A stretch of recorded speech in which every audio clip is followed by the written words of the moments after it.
final honoree didn't just contribute to Creighton athletics, he transformed it. Earlier today, I sat down with Rob Anderson and we tried to figure out how many wins is he responsible for of all the people that he has hired. And we lost track at over 4,000 wins. So at this moment, whether you are a coach, an assistant coach, a player, an administrator, someone that sat behind the scenes, if you were hired by Bruce Rasmussen, please stand right now so we can see just how many people he brought here.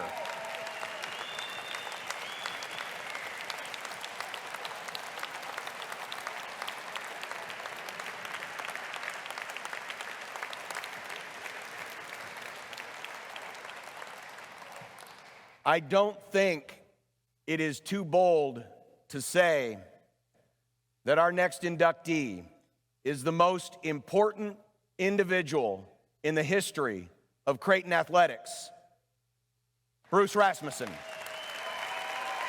It's hard to imagine where Creighton University and its athletic programs would be without the considerable impact that Bruce Rasmussen made on the Hilltop from 1980 through 2021. In 27 years with Rasmussen as athletic director, Creighton won a combined 86 regular season and conference tournament titles and made 90 postseason appearances while also making a transformational move to the Big East in 2013. In addition to graduating outstanding student athletes and record-breaking fundraising initiatives, Rasmussen helped oversee the construction of 5 new facilities that now make up much of Creighton's East Campus athletic corridor. The Webster City, Iowa native also had a knack when it came to identifying and hiring talented head coaches. Rasmussen became Division I's first 4-time recipient of the Under Armour Athletic Director of the Year Award. He received the 2019 Gary Cunningham Lifetime Achievement Award and in 2022 was inducted into the National Association of Collegiate Directors of Athletics Hall of Fame. The man needs no introduction, but I have to give him one anyway. Please welcome to the Hall of Fame, Bruce Rasmussen.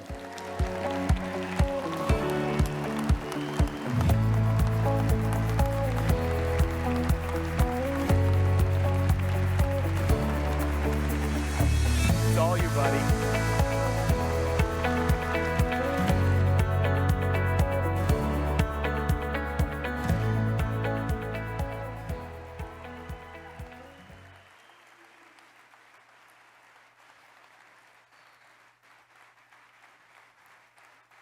Sit down.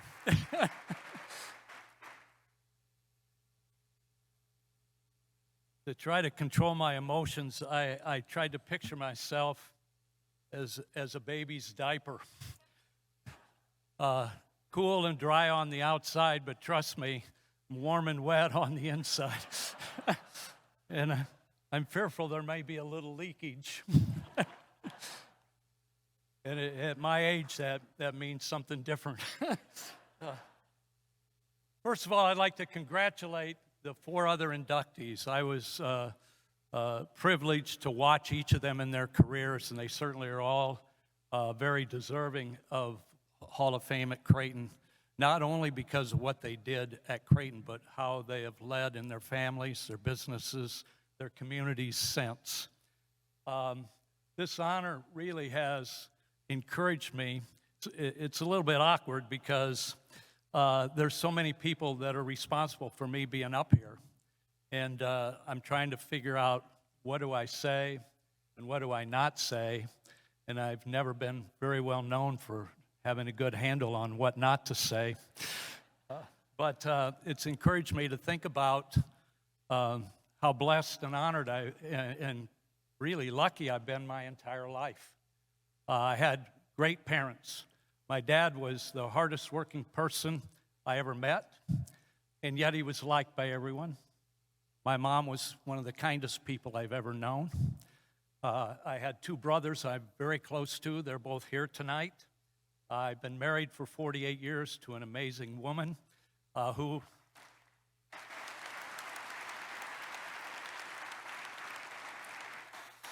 she really has a lot to do with the person I am today. Every day, I get up and try to be more like her. Most days I don't succeed. I've got 5 kids I'm very proud of. I've learned more from them than I ever taught them. I would like to thank Father Hendrickson and all the presidents who preceded him. Those of you that understand athletics know that you can't have a successful athletic department without a very supportive and cooperative president and board of trustees. And in all my years at Creighton, we have been blessed with supportive and understanding presidents and boards of trustees. And also, no matter what we have for support from the president, the board of trustees, the coaches, the staff, we could not accomplish what we have accomplished in athletics without the many, many people who have gone beyond their jobs and their families and have made a commitment to Creighton University. Our donors, we have an amazing fan base. Wherever I go in the country and wherever I went as an athletic director, one of the first things people brought up was our amazing fan base. And you need to know, you people that are here, need to know that without you making a commitment beyond your jobs and families, we couldn't have been successful. And you had a dynamic, multicultural, multi-generational impact on thousands of athletes that have gone through Creighton since 1980. When I see our product, when I see our students who have graduated from here and see how they are leading in their families, in their businesses, in their communities, I am so proud of them, and I'm so proud of Creighton University. So many people have helped me come to this place tonight. Many of you are here. Pretty much everyone in the gym tonight has helped in some way. Some are far away and couldn't get here. Some are in heaven. But they are the reason I'm standing here today. All of us, to be successful, we've got to have special people who cared for us and helped us get to where we are and who we are. And I'd ask you to take 20 seconds to think about those people that helped you get to where you are today. 20 seconds.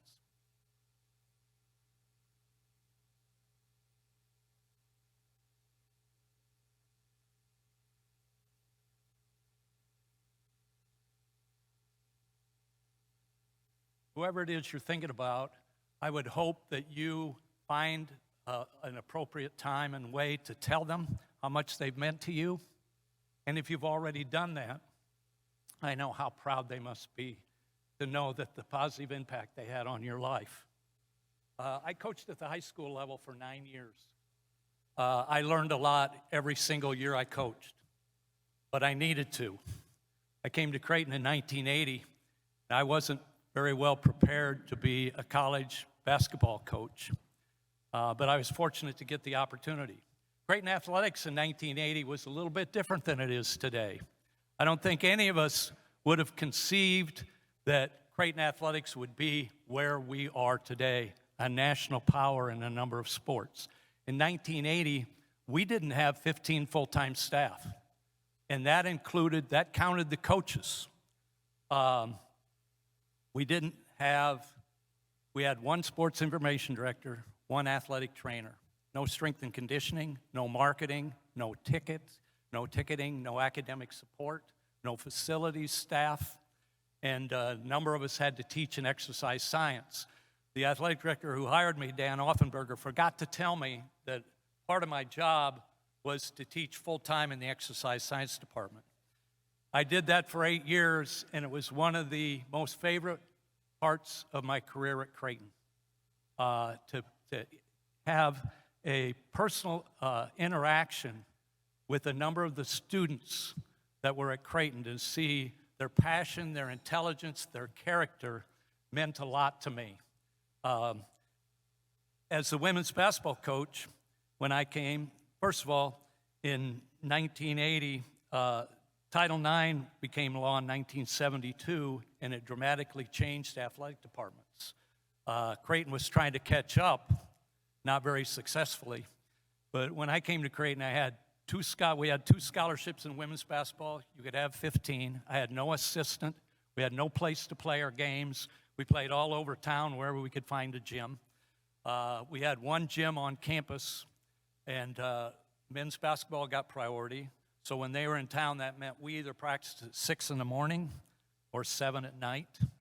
And in hindsight, I wasn't a very good basketball coach, and in reality, I wasn't a very good person. I was so competitive. We didn't think about what we didn't have. The staff at Creighton in those 80s and the coaches, we're just trying to win. And I was so competitive, I hate to lose. And so I expected us to win. We weren't going to give it our best effort. We were going to find a way to win. And I pushed those kids so hard and was quick to point out where they came up short and was not real quick to encourage them or compliment them when they did well. That's not a great combination. But I owe a lot of those players in those early years I coached at Creighton, I owe them a huge apology because they were some of the toughest kids that I ever coached. They practiced harder than any team that I ever coached. And they did more with what they had than any team I saw at Creighton. And it took me, I'm a slow learner, it took me a long time to figure that out. And I haven't had a chance to apologize to a lot of them. But I'm so impressed and so proud of what they did with what they had. And as Ethan talked about, if you'd have been able to transfer without sitting out at that time, I might not have been able to coach for very long. And if some of those kids in those early days had not come to Creighton or stayed at Creighton, I wouldn't have been coaching very long either. But those were great years at Creighton, those mid-'80s and late 80s and early 90s, because of the staff that we had. And you can talk about the culture we had when I was the AD at Creighton. That culture was there before. In the mid-'80s and early 90s, a lot of those people were mentors to me. Jim Hendry, good friend of mine, coached baseball. Jim continues to be, to me, the best evaluator of talent that I ever met in my life. He not only saw the physical talent that it took to be successful, he saw the mental toughness that you needed. He saw the head, the heart, the mind, the character that you needed to be successful. Jim's been a good friend for a lot of years. I continue to learn a lot from him. Mary Higgins, women's athletic pioneer, really aggressive in promoting women's athletics.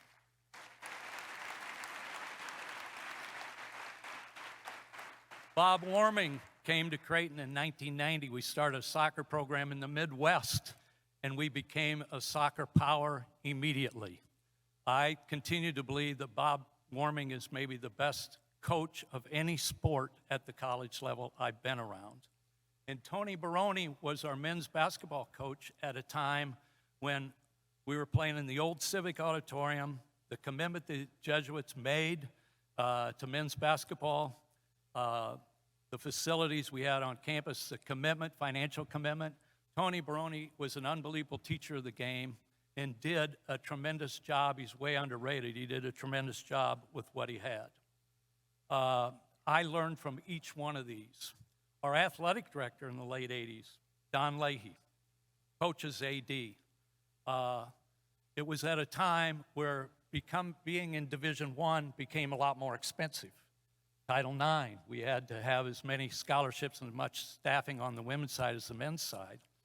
And Don fought that a lot with the university. We had faculty members that felt that any dollar that went to athletics was a dollar we took away from them. Don was the coach's AD. We knew he was all in.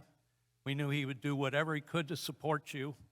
When I became the athletic director, I didn't have any formal training, but I had a tremendous mentor in Don Leahy.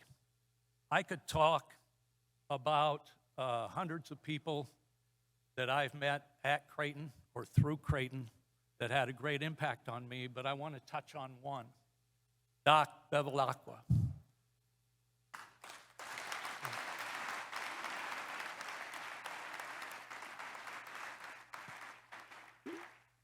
Those of you that know Doc or knew Doc know exactly what I'm talking about. This is a volunteer team doctor for the entire athletic department.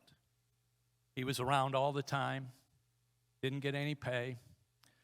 Doc Bevelacqua believed this. He said, "You don't really find yourself till you learn to give yourself away." I have that picture and that saying on my wall in the entry to my house. I look at it every day. I need to be reminded of that. But Doc didn't believe that. He believed that your life did not belong to you. Your life belonged to those that you loved and cared for. And it was your responsibility to help them and to take care of them. And he not only was the team doctor for all of Creighton athletics, 2 nights a week, Doc went to Sienna Francis House, the homeless shelter in Omaha, and provided free medical service 2 nights a week. Anybody that was homeless knew Doc was going to be there 2 nights a week. He was the volunteer doctor at the Exarban racetrack for all the jockeys and the people associated with the racetrack that couldn't afford insurance or couldn't afford doctor's bills. He had a practice in South Omaha around the packing plant where Doc took care of a lot of the Hispanics in South Omaha community that didn't have insurance or couldn't afford medical care, and he did it without compensation.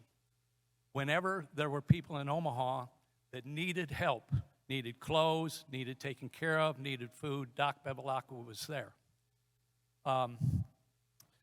In today's age, where I think we've over-monetized sport, and in a lot of ways we've over-monetized society, we need more Doc Bevelacquas. Doc died 27 years ago tomorrow, ironically, of a bad heart. And yet he had the biggest heart of anybody I ever met. And it's a good lesson for all of us. Your responsibility. Doc said, yes, it's great that you try to win for yourself, but it's much bigger that you try to help somebody else win. And that's a lesson that I think we all need to have repeated. So because of these people at Creighton, how could I not learn from them? We had an amazing culture. Because of them and many, many others, I became a better person, better father, better husband, better leader, better friend. In my years at Creighton, when I became the athletic director, the culture that Creighton had at that time was the culture I wanted to keep. And my first hire was a bohunk from Wilbur, Nebraska. It's an amazing story in a way because Dana Altman in 1993 was the Big 8 Coach of the Year.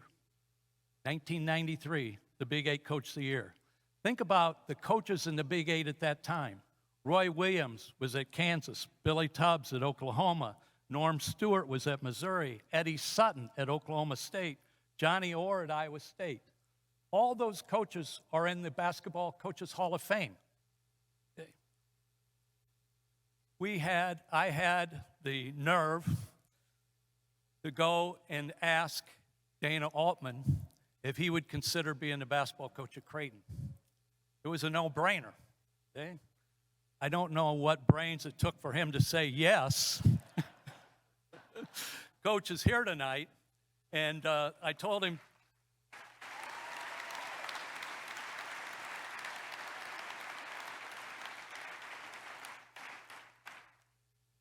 Coach, you and Reba don't need to come, but this is a good example of why Coach has been successful. He never listened to me. But we've had a lot of people in the spotlight at Creighton. My position puts me in the spotlight. Obviously, Dana not only came to Creighton, but was here for 16 years.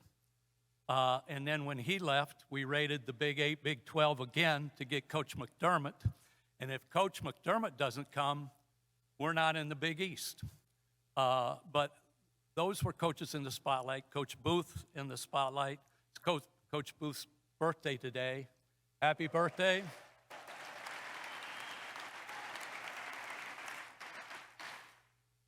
Coach Yori, Coach Flannery, those were very easy hires for me. But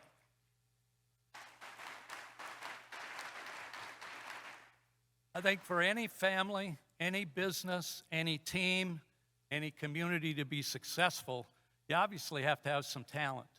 But the success of a family, of a business, of a team, of an organization depends more about the people not in the spotlight, the faithfulness, the dedication, the loyalty, the commitment of those not in the spotlight.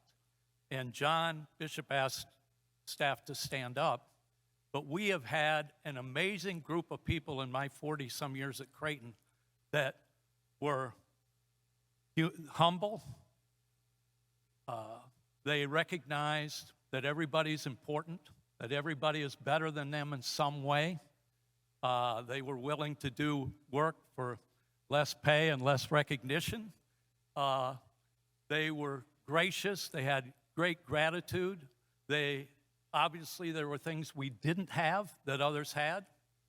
And while you're trying to attain things that you've never attained before, individually or as a group, they were so appreciative of what they did have and those people that helped them get to where they were. And they had an empathy or a willingness to make a commitment to others. We truly were a family. And I was just so blessed with so many extremely talented people that you could tell that they loved what they were doing and who they were doing it with by the way they acted. You see a lot of our teams. You can tell it with our teams. We have some of the best fans in the country. We draw 18,000 for basketball. We're at the top of attendance in a lot of sports. It isn't just because we win. It's because when people watch our coaches and they watch our athletes, they see that our athletes love what they're doing and who they're doing it with. They're willing to play a role for the betterment of the team. They understand that everybody on the team's important. And by improving the condition of one, they improve the condition of all. That's Creighton. That's Creighton that was there before I became the athletic director. It's the Creighton that I tried to keep while I was the athletic director, and it's the culture we still have.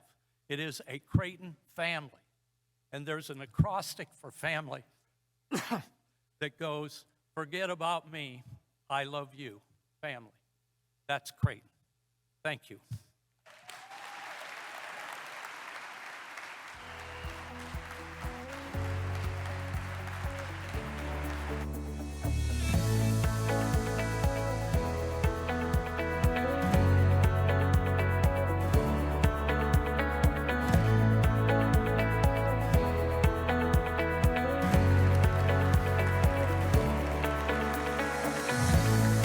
Stay standing, folks, and give it up for all of our Hall of Famers.